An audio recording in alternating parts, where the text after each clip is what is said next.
मर्यादा पुरुषोत्तम राम ने अपने पूरे जीवन में लोगों का उद्धार किया और इसी तरह लोग भी उनके इस स्वरूप के इतने बड़े भक्त बने कि आज तक श्री राम की जय जयकार लोगों के अंदर एक असीम उत्साह, साहस और दिव्यता लेकर आती है।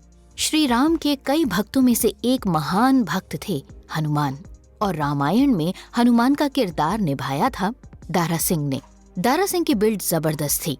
जिस समय वो रामायण कर रहे थे उनकी उम्र 60 से भी ऊपर थी, लेकिन बावजूद इसके उन्होंने रामायण के कई मुश्किल सीन्स को चुटकियों में कर डाला।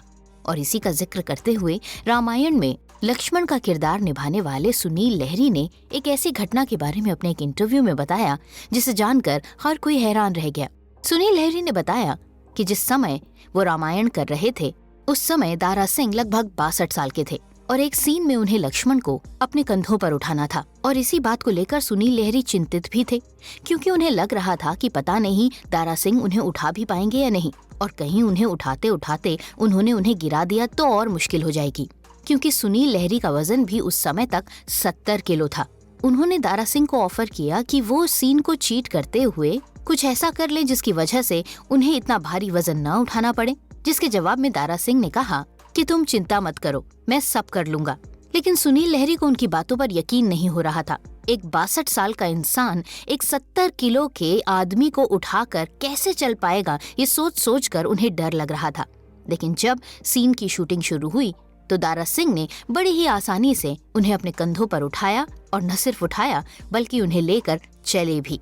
रामायण से जुड़ा हुआ एक और जिक्र छेड़ते हुए सुनील लहरी ने बताया कि भले ही रामायण में दारा सिंह ने हनुमान और उन्होंने लक्ष्मण की भूमिका निभाई, लेकिन दारा सिंह हमेशा स्टूल में ही बैठा करते थे और उन्हें बैठने के लिए कुर्सी दिया करते थे। एक दिन जब ऐसा ही हुआ तो उन्होंने दारा सिंह को रिस्पेक्ट देते हुए कहा कि सर आप चेयर पर बैठिए, मैं स्टूल में बैठ जाऊंगा। पहले तो उन्होंने मेरी इस बात को इग्नोर किया, लेकिन जब मैंने दोबारा उनसे यही बात दोहराई तो उन्होंने कहा कि क्या तुम्हें पता नहीं है कि मेरी पूंछ लगी है और मैं कुर्सी में बैठ ही नहीं सकता। इस फनी इंसिडेंट को याद करते हुए सुनील लहरी के चेहरे पर जबरदस्त मुस्कान आ गई और दारा सिंह को याद करते हुए वो कुछ इमोशनल भी हो गए। अगर आप भी दारा सिंह, हनुमान और रामायण के जबरदस्त फैन हैं तो चैनल को सब्सक्राइब करना मत भूलिएगा।